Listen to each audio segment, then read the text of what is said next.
This is Metabolic Radio, the podcast dedicated to keeping you informed when it comes to everything fitness. My name is Taylor Empey, and with the help of my co-host Shane Pace, we aim to expose the truths about the health and fitness industry. The information and suggestions given in this podcast should not be considered as clinical or medical advice. Consult with a physician before implementing any information provided on this podcast.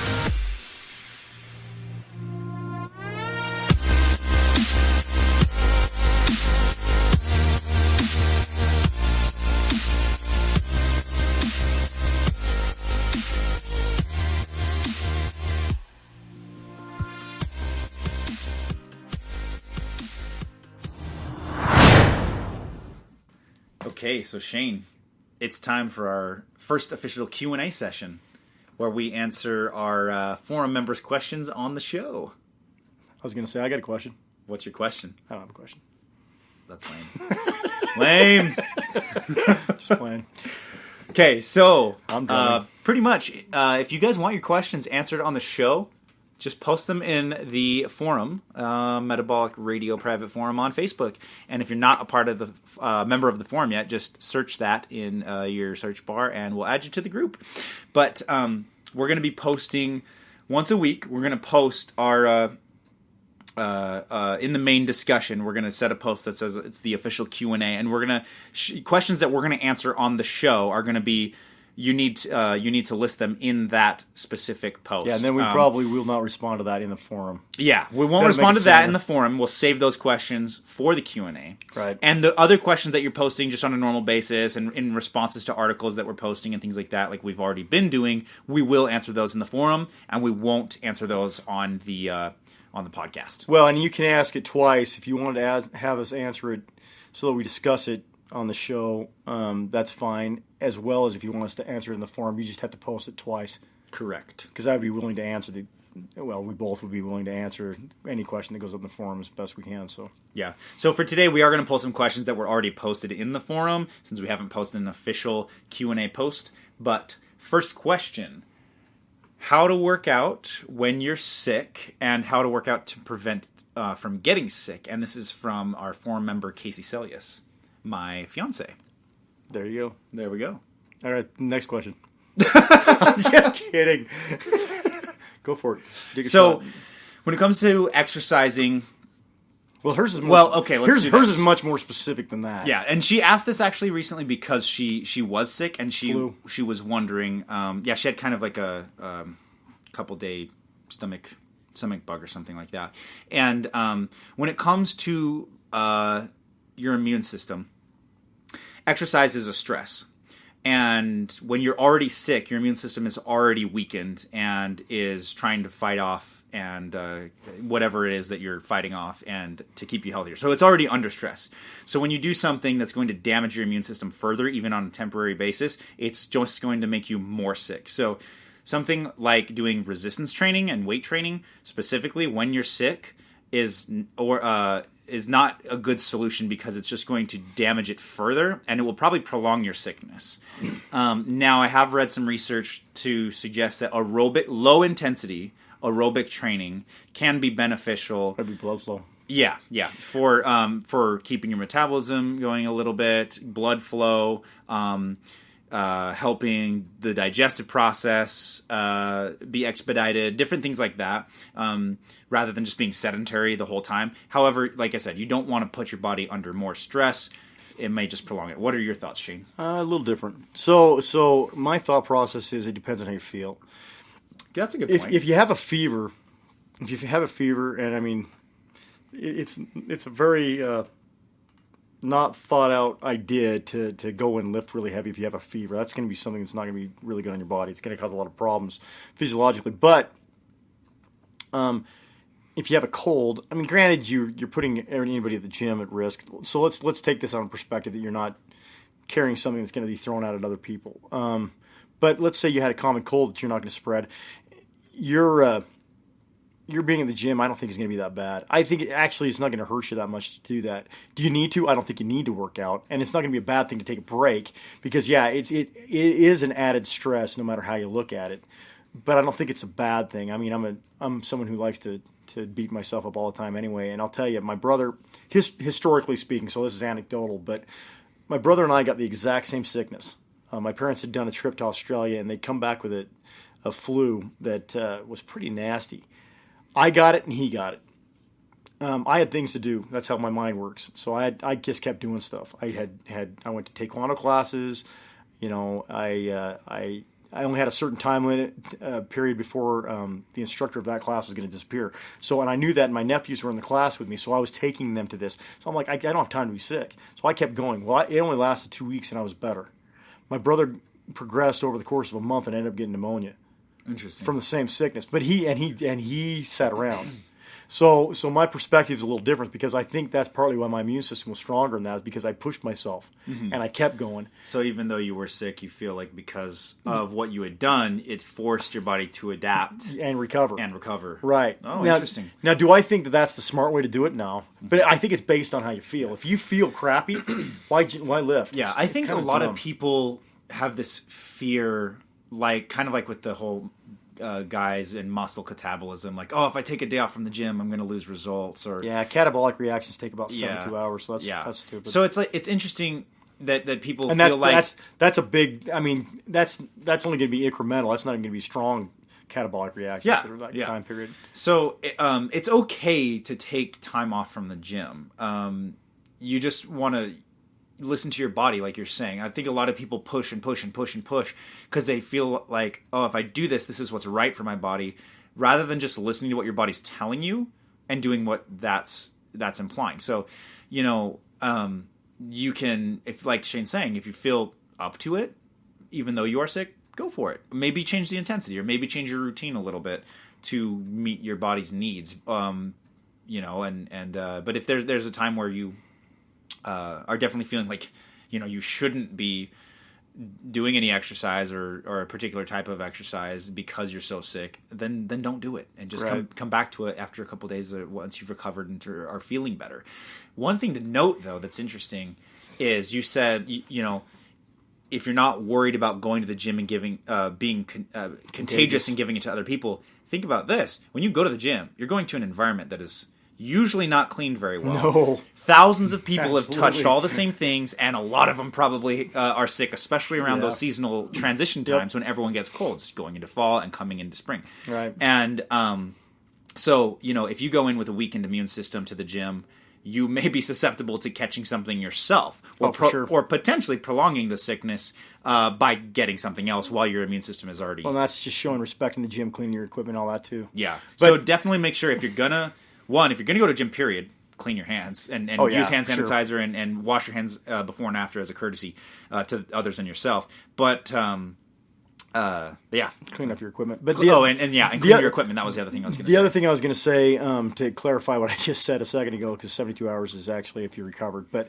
so most catabolic reactions from not lifting or working out actually take about 2 weeks. You don't have. That's why you'll have people that take rest periods and they go lay off the weights completely.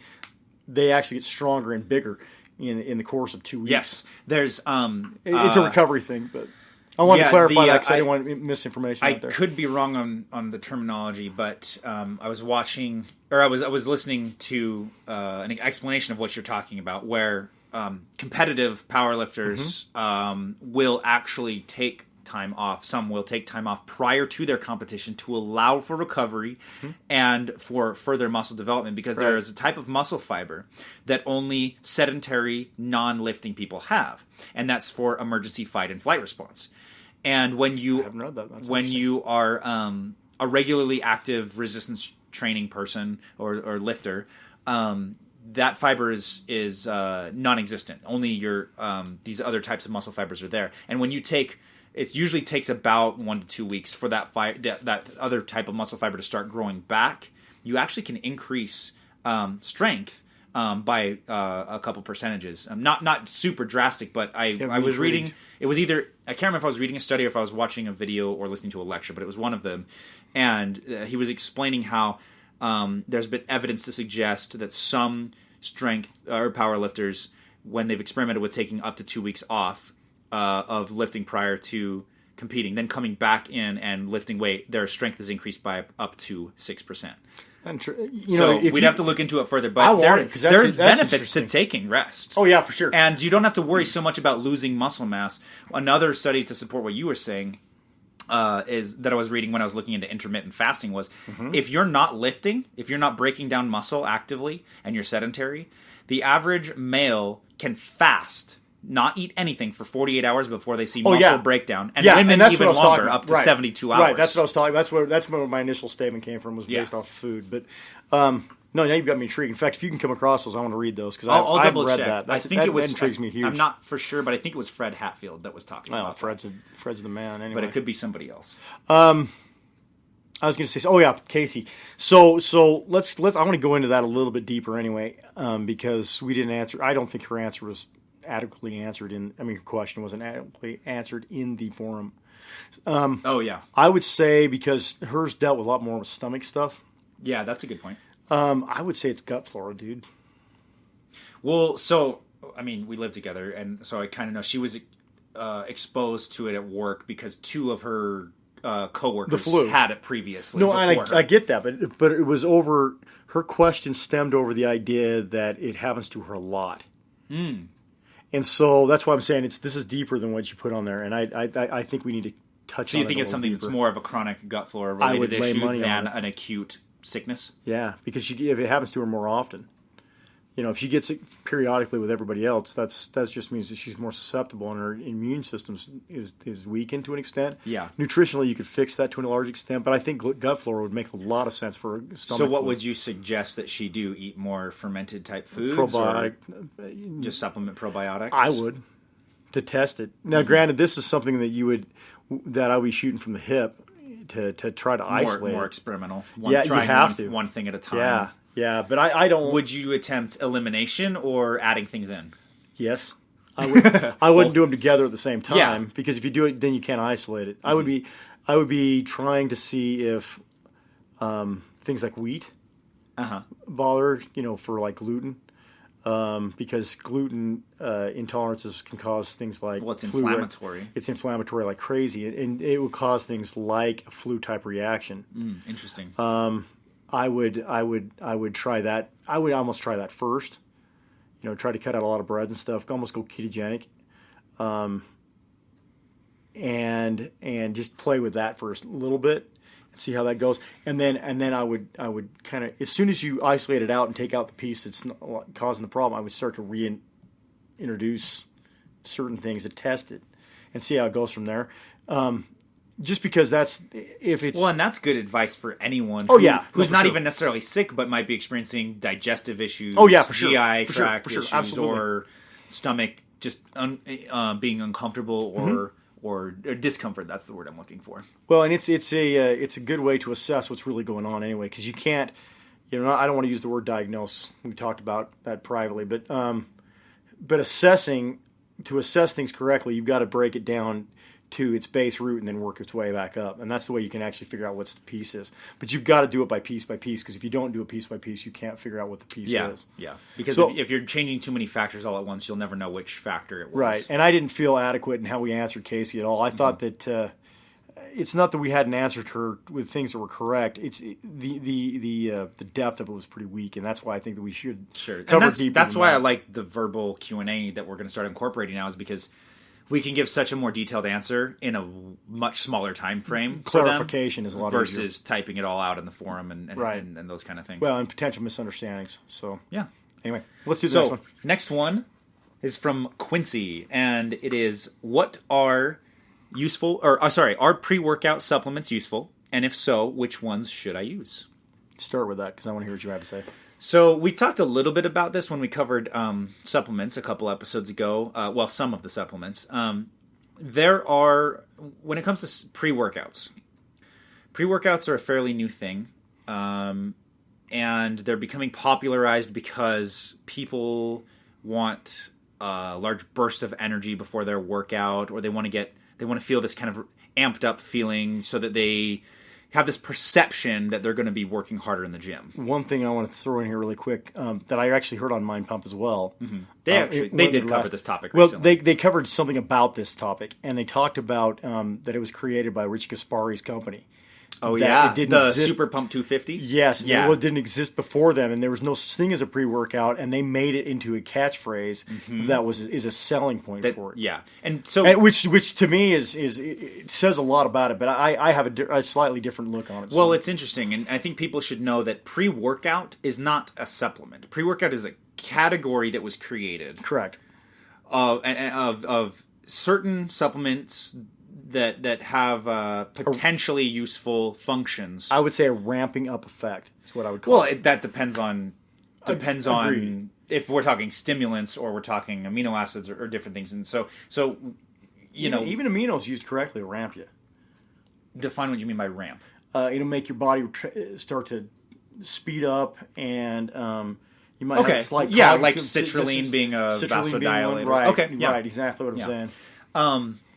But what a pre-workout is? Pre-workout is not its own supplement. It's like a category that, like we just said, has been kind of created as a combination of different types of ingredients that you take before a workout, usually somewhere between like 30 to 60 minutes before a workout, depending on what it is, that is supposed to aid in the effectiveness of your workout. And that really just kind of depends on what ingredients you're talking about. So things that I do some type of I guess you could call it a pre-workout. I don't really call it that. That's just a combination of different ingredients that I do blend together myself. I don't buy any one pre-workout supplement from any of these major companies. I actually buy my own ingredients myself. I use citrulline, which is it has vasodilation qualities, meaning that it dilates your blood vessels and it increases blood flow, which increases flow of the blood to the muscles, which can increase nutrient and energy delivery, which caffeine is as well, and muscle pumps. Well, caffeine's a vasoconstrictor. Oh, it's true. It speeds up your heart rate. It does speed up your heart rate, but rate, it constricts the blood vessels. Right. So you're right on that. I misspoke that one. I personally like to feel the muscle pump, and that's why a lot of people buy pre-workouts too. Is if you're getting better blood flow and you're getting better pumped in the muscles.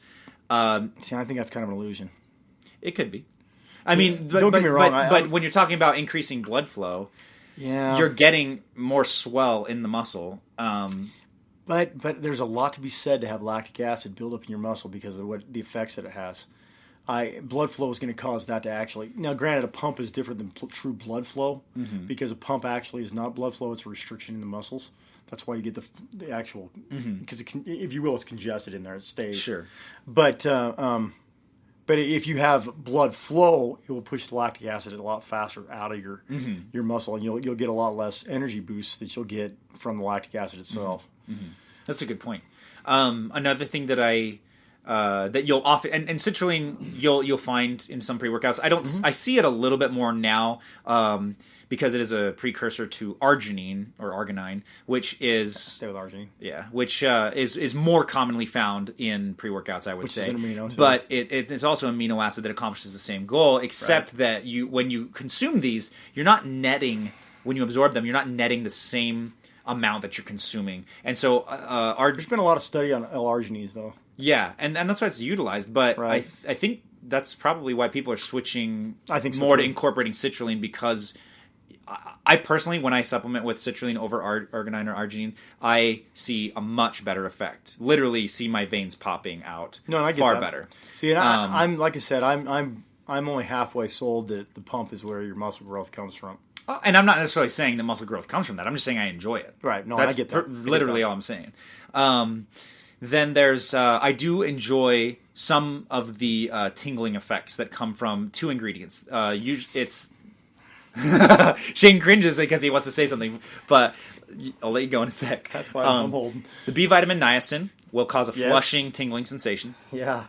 And beta-alanine. And I personally do throw a little bit of beta-alanine in my supplement. And the reason is because I enjoy the feel. And this is often what a lot of companies do on purpose with their pre-workout supplements. Yeah. Because we talk about it in the supplement thing. if you can feel it working, then you're like, oh my gosh, I feel it work. I feel it change what's going on in my body. And yeah, I like that. Is it psychological? Is it a placebo? Potentially. Beta-alanine That's where I'm going mentally. Beta-alanine is supposed to curb the buildup of lactate, which would be an interesting discussion to have for another episode because of the articles you shared with me about lactic acid or lactate being utilized as an energy source, not just a waste product. Absolutely. So the philosophy behind beta-alanine is you can get more reps in or something like that, Honestly, for me, I really just like the tingling sensation. It's kind of a psychological thing for me. All right, I've got a voice now. So that's the problem I've got with this. Now, granted, there is a lot to be said for a placebo effect. Yeah. Okay, and I'm going to say that up front, but I'm telling you what you're talking about putting in, the majority of that's going to be placebo. If it works for you, as long as this is what I've always said, as long as it's not expensive. And as long as it doesn't hurt you, I don't have a problem with it. Because a placebo effect, you still get the effect most of the time. Yeah, you're still actually, whether the ingredient itself is doing anything to you physiologically or not, you're perceiving that you're having a better experience. And like you said, as long as it's not harmful or whatever. Expensive. Yeah, then you're throwing more power to you. Yeah, if you're throwing money away for it, it's stupid. But the thing is... And a lot of pre-workouts are very overpriced for the amount of these ingredients. Yeah. Any prepackaged is, in my opinion. To be honest, the reason why I piece my own pre-workout together is because it is way more cost-effective. Oh, yeah, for sure. I get anywhere between 3 and 5 times the ingredient dosage. Yeah.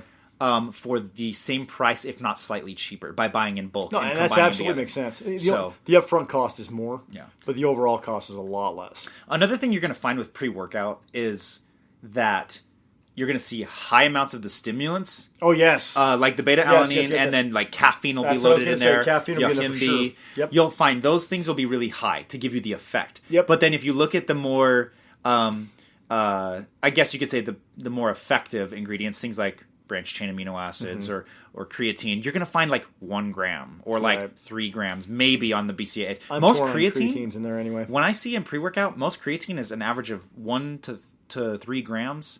Maybe if you're lucky up to that high amount, 3 to 5. Well, five's kind of the range you want to be in. But that's overall. What I'm saying. But we've already we talked about that in supplements. 5 is something you build to anywhere. It's already in your muscle. My issue with creatine, and I'm not going to say it's not anecdotal, but is the fact that you can potentially have cramping. I've experienced that from taking creatine before I've had a workout. Is it caused by some kind of damaging thing that creatine's doing? No, it's absorbing water like it's supposed to. Yeah. And the problem is if you're not hydrating like crazy when you're doing it, my personal perception is that it will cause you to cramp. Not that it's an overall effect, but if you already got it in your system correctly anyway, it's not going to boost you and it's not going to affect you negatively because it's already there. Yeah.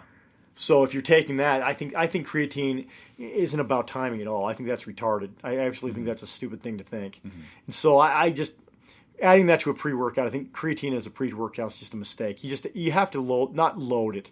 It's a continual thing. If that makes sense. Loading is you don't have to. I don't believe in loading. No, loading is absolutely ridiculous. That's something that should not ever be talked about. But for creatine especially, that was just to make more money.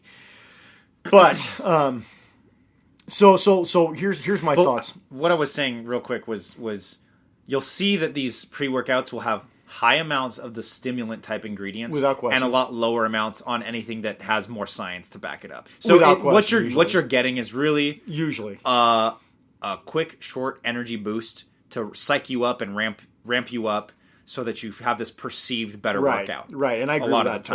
I agree with that totally, dude. The only thing, like I said, the only thing I want to add to it is one of the things that pre-workouts do to get that effect so that you actually think it's doing more so is it makes you more focused. Sure, I can see that. So I'll give. I think they're overpriced. I think they're worthless, and you shouldn't take them.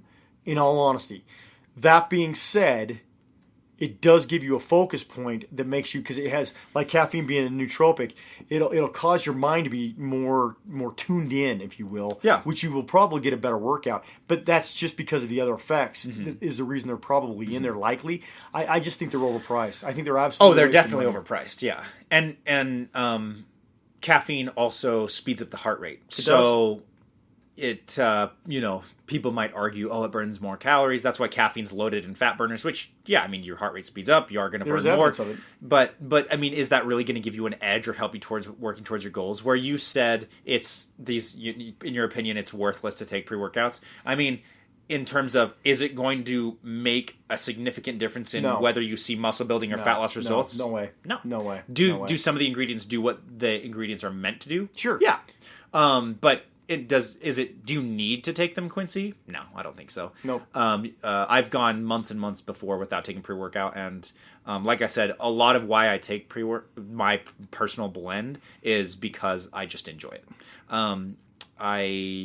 I couldn't really tell you if I necessarily gained more muscle mass or lost more body fat by using certain pre-workout ingredients or not. I don't really take it for that reason. It's purely just because I enjoy the experience of it. Well, and I want to add in one really fast post-workout concept. So I had a aha moment that I may have brought up when we talked about FitCon a little bit. I know Taylor and I talked about it, but I'm not covering my mouth too much when I do that. But there's evidence that post-workout stuff has legitimacy. I've looked into according to that study that I was talking to you about, actually. That being said, that's for high-level athletes, and it was a noticeable effect. So is there a window? Yes.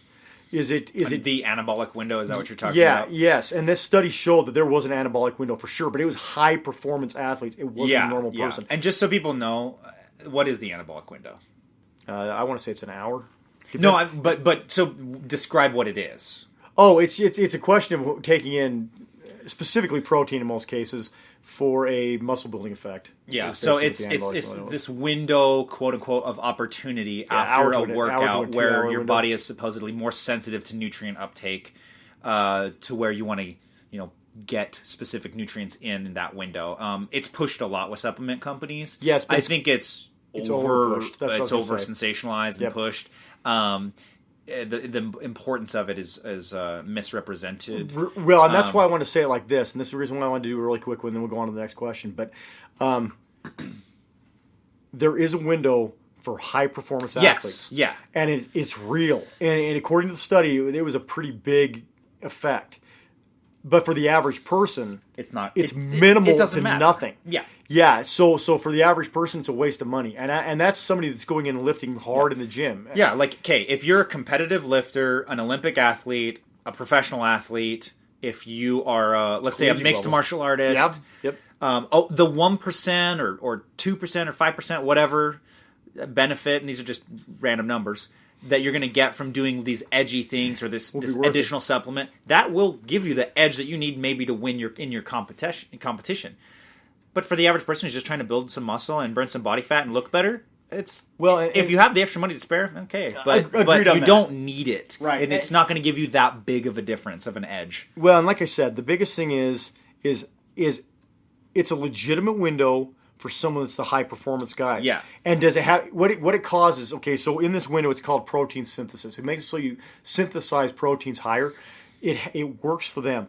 They found almost zero difference in the average person. Really? Yes. So they did an athletic trial and an average Joe type in this study, right? And so the difference between the two.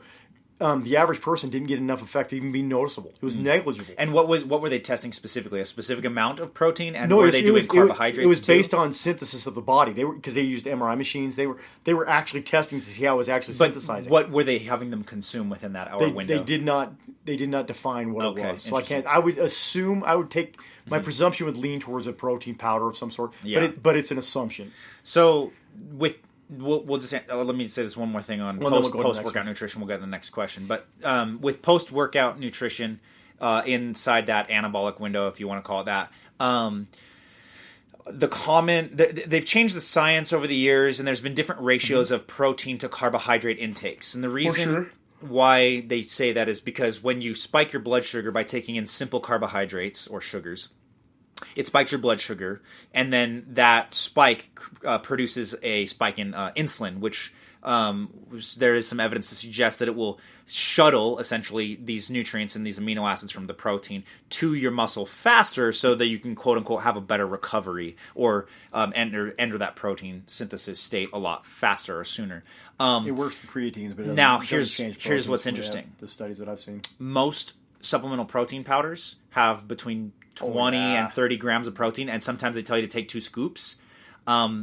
Based off of research that I've recently read as of a study in 2013, the average human body can only absorb about 10 grams of protein per hour. I will completely blow your mind on really? this. Because this will be interesting. This study that I saw was like this year. Okay. This is it was Jake Wilson's was the one. I'm just referencing one thing. No, which is fair anyway. This will be interesting. But here's what he said. Okay, the level is 20 grams. You were telling me this. 20 grams. Now, if you're lifting hard, it raises it all the way to 40 grams, dude.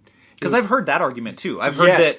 And none of the studies have backed it that I've seen before this, but until his study. John Berardi advocates that. He wrote my nutrition certification. Okay. He's a biochemist, and his program talks about how these are average numbers or approximate numbers. I don't know his exact ones, but that talks about a protein serving, like in this situation, for women being somewhere between 20 and 30 grams, and for male can be up to, it's either 50 or 60. The 60 might be wrong. I think it's like between 30 to 50 grams or something like that. But he advocates that higher protein serving for that post. Well, and that's what I'm saying. As far as I'm aware, this study that I was listening to Jake Wilson talk about, it kind of shocked me, because everything I've ever heard has always suggested that you could the stuff I've heard more recently, you could have more high protein. It didn't affect you positively, and it didn't affect you negatively. It was more or less just a waste of money. Until I heard this from Jake, and when he said when he brought it up to 40, I was like, "Holy cow!" And what was the factor that changed that? It was resistance training. Just plain old resistance training. No, it was higher intensity resistance training, but it was definitely resistance training that caused it. Higher, like again, it was protein metabolism. So now, was he talking about rate of absorption, or was he just talking about total absorption? Because you get to consume 50 grams of protein and you'll absorb it. That's a fair question. But I can't answer that how question. much will you absorb in an hour? I'll have to go back and look. Because that's what I was reading, was a study that says that intrigues me. That was somewhat debunking, not totally debunking, but just clarifying. Right. The rate of protein absorption within the anabolic window being about 10 grams. Well, it was related to the same study. It was related to the same. He was talking about it at the same time period. I don't know if it's the same study, but he was talking about this. He was talking about it was, like I said, it was at FitCon when he was talking about the absorption at 40 grams. He was also talking about the anabolic window. Okay, so he was suggesting or implying maybe it was implied. It was implied by association. Sure. So it's what I'm saying is anecdotal, because it's not actually part of the study that I heard. It'd be interesting to compare the two and see what limitations each of them have, and how they compare, and what types of populations they were tested on. Well, and like I said, I actually went to see if I could find out where his studies are at, because he does some cool studies. Yeah. So I want to find him. I haven't found him yet. So not directly, I just heard him talking about it, and that's different than reading it. So even though that this information, the 10 grams per hour type thing that I was talking about, that's what's being taught right now in some university courses. I know. Because that's what I'm being taught right now. I get that. So, and you know how I feel about a lot of the teachers going through nutrition. Now could the information be somewhat outdated? Potentially, but the book that it's being referenced out of was published in 2013, so it's been revised and updated. Oh, I'm sure it has. Potentially, but where you're saying Jake Wilson's study is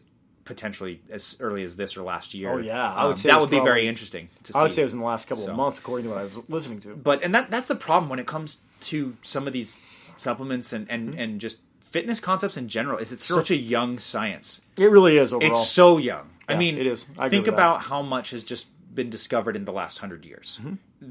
Probably the bulk of what we've learned about it has been in the last 100 years, and so it's one of those constantly evolving things where if you wait as little as a year to 3 years, the science will be completely different. Well, and that's the reason why I said, I'm going to tell you, if it changes, like this. To me, I would have told, if you'd have talked to me about this 5 weeks ago, I'd have told you were crazy and this is the wrong thing and this is not what the studies have been, because they haven't been. Uh-huh.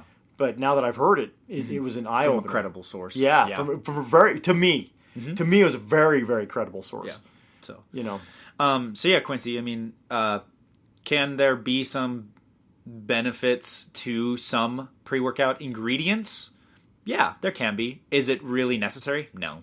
And I'm not even going to list any other brands of pre-workouts because they almost all have artificial sweeteners, too many stimulants, and not enough of the ingredients that you want anyway. So honestly, if you're going to do it, I'd recommend, I wouldn't recommend, but you can look into piecing together your own with raw aminos and just do some due diligence and research and looking for, those clinical effective dosages of those individual ingredients. And you could do it that way. So, next. Okay, next. We'll cover this one briefly. We kind of covered it in depth on the forum, but Wes had a question about, are chia seeds good? Should we use them? Because he posted an article that suggested it showed some sensationalized marketing about the chia seeds being this superfood, that they are kind of this, not cure-all, but really awesome superfood that everyone should have. And really, when it comes to chia seeds, pretty much it's a food. It has good properties. It has high amounts of omega-3. It is a great protein ratio, meaning that it won't have as high amount, but it has a lot of grams for the Density. amount. It's protein dense for the serving size. It also has a lot of fiber, so that will help just with your digestion and nutrient absorption. And the one thing to think about when it comes to chia seeds is, though it's a healthy fat, it's not the healthiest source of omega-3. It does have good benefits, but it's mostly alpha linoleic acid, if I'm not mistaken. And the healthy fatty acids from omega-3 that you're wanting to get the majority of are the EPA and the DHA type of fatty acids. So look for foods that are more nutrient dense with those types of omega-3, but chia seeds can be a perfectly fine thing to incorporate.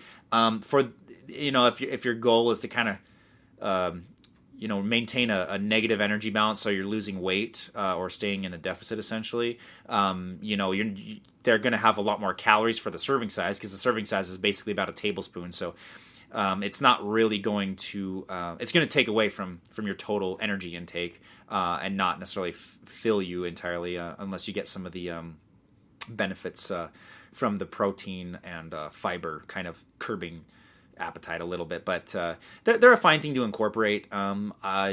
It's kind of suggested that you should soak or grind them so that you can absorb more of that nutritional value versus just eating them in their raw form. So those are some things to consider with chia seeds. Well, and I'll throw out one thing really super fast. My viewpoint on nutrition is a lot different than Taylor's is changing a little bit, but than Taylor's is directly in some things. And like I always want to say, a calorie is not a calorie. But that being said, that's a completely deep discussion that we could have on this. Taylor and I really don't disagree too much on nutrition, but we have a different view at this point. Yeah. And so because of it, I don't want to go into it right now. But that being said, I would have to say, from what I've read of it, chias, I don't know enough about them. That's why he took this question more than I did, and I just kind of was quiet. So I don't want to voice in. I know they're higher in protein, which is a good deal. But that being said, I don't think they're bad. I don't think they're super. Yeah. And I'll leave it at that, and we'll go to the next one. Yeah. And actually, you know what? That's all the questions we have for today. Sweet. So if you do have further questions, join our Facebook group, and we're going to post once a week. We're going to post our Q&A, basically post on the group, and that's where you're going to post your questions for the Q&A to be answered in the following week's episode. Feel free to ask as many questions as you like on the main discussion board, and we'll be happy to get to those. But if you do not post it on the actual Q&A post, we won't be answering it in the show. And we've been getting a lot of questions, so we're going to kind of have to handpick some of them. We may not get to all the questions due to the high volume, but we will do our best to try to answer them in the show. So, unless you want a yes/no, and then we can do that really fast. Yeah. The answer is no. All right, until next time, see you later. Hasta. Hey everybody, thank you so much for tuning in to today's episode. Shane and I hope you learned something new and exciting today about your own health and fitness. Head over to metabolicradio.com. There you'll find our bios and our results-driven programs that are designed to help teach you everything you need to know when it comes to getting real permanent results. You can also sign up for our newsletter to get free weekly updates. To chat with Shane or I, just email us at taylor@metabolicradio.com or shane@metabolicradio.com. We would love to hear from you. You can also join the conversation on Facebook. Just go to facebook.com and search for Metabolic Radio Private Forum. There you can request to join the group. We would love to add you to the conversation and answer your questions on the show. And hey, if you like our podcast, please help us grow our community by leaving us a 5-star rating and review on iTunes. We would really appreciate your help. Thanks again so much for all your support and your listenership. Now go out there and spread the good word of fitness.